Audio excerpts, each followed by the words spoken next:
বাচ্চাটিকে কিডন্যাপ করে তার প্রস্রাব বিক্রি করে অর্থ উপার্জন করবে।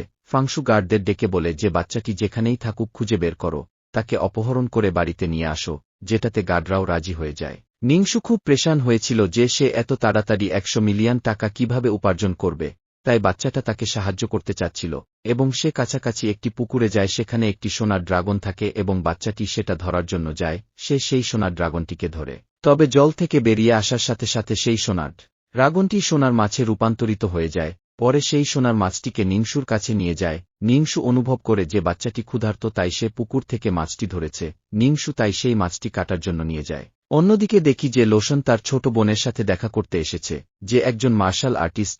সে তাকে বলে যে আমাকে দুজন লোককে খুঁজে বের করতে হবে, তারা আমাদের গ্র্যান্ডমাকে সুস্থ হতে সাহায্য করেছে এবং আমাদের কোম্পানিরও খুব সাহায্য করেছে।